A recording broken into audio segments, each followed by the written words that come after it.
Hello friends, मैं हूँ संजना और आप देख रहे हैं मेरा YouTube channel big moody girl. Deepawali का शुभ पर्व आने वाला है, तो आज का वीडियो होने वाला है कि हम धनतेरस की पूजा कैसे करें, धनतेरस पे हम क्या विशेष खरीदारी करें, उस खरीदारी का क्या विशेष महत्व है और हमें क्या क्या खरीदारी नहीं करनी चाहिए। हम सभी ये तो बहुत अच्छे से जानते हैं कि हमें क्या ख़रीदना चाहिए, पर ख़रीदते वक्त हम ये भूल जाते हैं कि हमें क्या नहीं खरीदना चाहिए और उसका प्रभाव हमारे घर पर पड़ता है। तो आज का वीडियो आप पूरा देखें और अंत तक ज़रूर देखें। धनत्रयोदशी के शुभ अवसर पे जितना विशेष महत्व धन्वंतरी जी और गणपति जी, लक्ष्मी जी की पूजा का है, उतना ही महत्व यमराज जी की पूजा का भी है। इसकी अगली वीडियो में हम जानेंगे कि यम को प्रसन्न कैसे करें, किन किन को यम की पूजा करनी चाहिए और यम का दीपक कैसे प्रज्वलित करना चाहिए और उसका क्या महत्व है।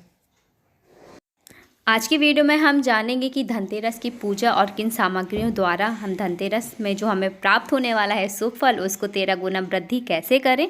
तो वीडियो अंत तक ज़रूर देखें। धनतेरस के दिन खरीदारी को विशेष महत्व दिया जाता है, तो हम जानेंगे कि कौन से शुभ मुहूर्त में हम खरीदारी करें जिससे कि हमें अत्यधिक लाभ प्राप्त हो सकता है। इस बार की धनतेरस जो 13 नवंबर 2020 को पड़ रही है, उसमें 4 मुहूर्त बन रहे हैं खरीदारी के शुभ। पहला है सुबह के 8:10 से 10:30 तक का, और फ्रेंड्स दोपहर में है 11:42 से 1:20 तक का। तीसरा जो शुभ मुहूर्त है धनतेरस की खरीदारी का, वो है शाम को 4:17 से 5:35 तक का। आप सभी इन तीनों शुभ मुहूर्त में से किसी मुहूर्त में भी खरीदारी कर सकते हैं। इसके बाद जो चौथा विशेष मुहूर्त है खरीदारी का, वो रात्रि में है 9 बजे से 10:25 तक। अगर आप इस मुहूर्त में ख़रीदारी करते हैं तो आपकी जो पूजा विधि का मुहूर्त है वो निकल जाएगा। तो मैं आपसे कहूँगी कि आप पहले की 3 मुहूर्त में से किसी में भी खरीदारी कर लें।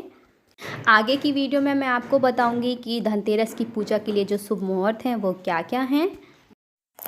धनतेरस के मुहूर्त के बारे में बात हो चुकी है, तो अब हम बात करते हैं कि हमें धनतेरस पर क्या क्या खरीदना चाहिए। आगे मैं बताऊंगी कि आपको धनतेरस पे क्या क्या नहीं खरीदना है। तो सबसे पहले है सोना। आप सोने या चांदी से बने धनतेरस पर सिक्के खरीद सकते हैं या फिर कोई बर्तन खरीद सकते हैं।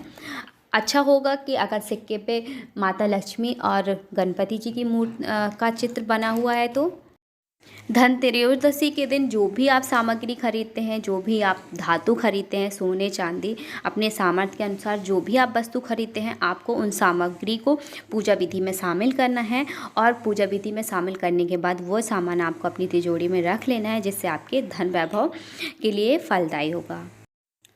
अगर सोना और चांदी दोनों ही लेना संभव नहीं है आपके लिए, तो आप तीसरे सबसे उत्तम धातु जो पीतल मानी गई है, आप पीतल की वस्तुओं की खरीदारी कर सकते हैं। ये आपके घर में शुभ लाएंगी। अगली वस्तु जो आपको धनतेरस के दिन अवश्य ही खरीदनी चाहिए वो है झाड़ू, क्योंकि कहा जाता है कि झाड़ू में माता लक्ष्मी जी का वास होता है। धनतेरस के दिन झाड़ू खरीदने से घर में माता लक्ष्मी घर में प्रवेश करती हैं। दरअसल झाड़ू से घर की नकारात्मकता दूर होती है, इसलिए झाड़ू को विशेष महत्व दिया गया है। आपको झाड़ू की खरीदारी करते वक्त ये याद ज़रूर रखना है कि आपको जो भी झाड़ू खरीदनी है उसमें अधिक से अधिक मात्रा में सीकें होनी चाहिए, अर्थात वो घनी होनी चाहिए। कम सीके वाली झाड़ू आप ना खरीदें। जो अगली सामग्री है वो है धनिया। जी हाँ, धनिया ये बहुत ही कम लोगों को मालूम होता है, पर इस धनतेरस में आप धनिया ज़रूर खरीदें। आपको जो धनिया खरीदनी है वो सूखी धनिया खरीदनी है, खड़ी। आपको हरी वाली धनिया नहीं खरीदना है। आपको उस धनिया को आपको लक्ष्मी जी के चरणों में अर्पित करना है और उसके बाद आपको किसी गमले या मिट्टी में उस धनिया को उगाना है। ऐसा माना जाता है कि अगर धनिया के पौधे स्वस्थ होते हैं और अच्छे से वृद्धि करते हैं, तो उसी तरह आपके घर की आर्थिक स्थिति में भी सुधार आता है। तो अभी तक आप धनतेरस पर धनिया नहीं खरीदते थे, तो आप इस धनतेरस में धनिया अवश्य खरीदें। जो खरीदारी की लिस्ट में अगली वस्तु है वो है मिट्टी। जी हाँ, मिट्टी। अगर आप कोई भी वस्तु नहीं खरीद सकते हैं, आपकी कोई इतनी सामर्थ्य नहीं है कि आप कोई महंगी वस्तु खरीदें, तो आपको निराश होने की आवश्यकता नहीं है। आप मिट्टी या मिट्टी की पकी हुई कोई भी वस्तुएं अपने घर में अपने मनपसंद के अनुसार ला सकते हैं। मिट्टी को बहुत ही शुभता और पवित्रता का दर्जा दिया जाता है। तो आप अगर दीपावली में कोई मिट्टी का सामान लाना चाहते हैं तो आप अवश्य लाएं और उसे पूजा में ज़रूर शामिल करें। तो अब हम बात करते हैं उन सामग्री, उन वस्तुओं के बारे में जिनकी धनतेरस के दिन हमें खरीदारी नहीं करनी चाहिए, जिन पर राहु की दृष्टि होती है। तो इसलिए उन सभी सामग्रियों को खरीदने से हमें मना किया जाता है। तो नंबर 1 पर है लोहे से बनी हुई वस्तुएं। लोहे से बनी हुई कोई भी वस्तु या सामग्री की खरीदारी हमें धनतेरस पर नहीं करनी चाहिए, क्योंकि ऐसा माना जाता है कि लोहे पर राहु की दृष्टि होती है। अगर हम लोहे की किसी वस्तु को घर में लाते हैं तो राहु की अशुभ छाया या दृष्टि हम पर पड़ सकती है, जिससे कि हमारी परेशानियां बढ़ सकती हैं।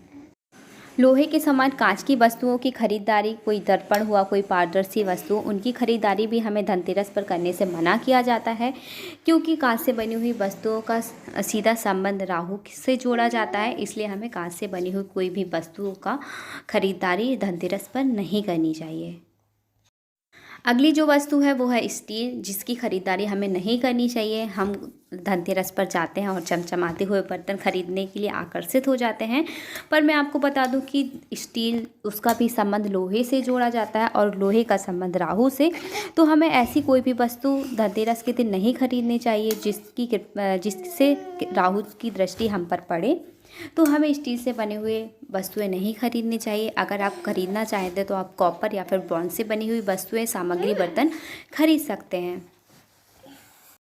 धनतेरस के दिन काली वस्तुएं या काले रंग से बनी हुई वस्तुओं की खरीदारी हमें नहीं करनी चाहिए, क्योंकि काला रंग अशुभता का प्रतीक माना जाता है।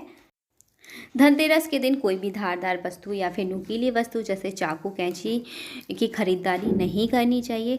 साथ ही साथ आपको एल्युमिनियम से बने हुए बर्तन की भी खरीदारी धनतेरस पर नहीं करनी चाहिए।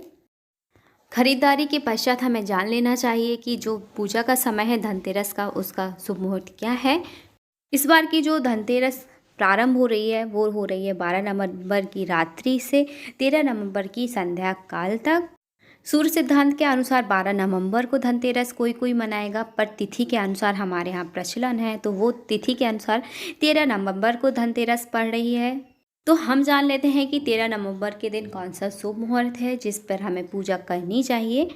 कार्तिक मास की कृष्ण पक्ष की त्रयोदशी अर्थात धनतेरस के दिन अगर हम शुभ मुहूर्त में पूजा करते हैं तो हमें जो शुभ फल की प्राप्ति होती है वो 13 गुनी होती है। तो जो हमें धनतेरस की पूजा विधि करनी चाहिए वो शुभ मुहूर्त पे ही करनी चाहिए। पूजा का जो शुभ समय है वो है 19:19 से 20:17 तक, अर्थात 7:19 से 8:17 तक।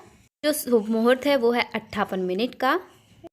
मैं कामना करती हूँ कि इस धनतेरस और दीपावली आपके घर ढेरों खुशियाँ आएँ। अगर चैनल को पहली बार देख रहे हैं तो अभी तक चैनल को सब्सक्राइब नहीं किया है तो प्लीज़ चैनल को सब्सक्राइब जरूर कर दें, वीडियो को लाइक कर दें, शेयर कर दें। तो मिलते हैं अगली वीडियो में, तब तक के लिए अपना ख्याल रखिए। Bye bye.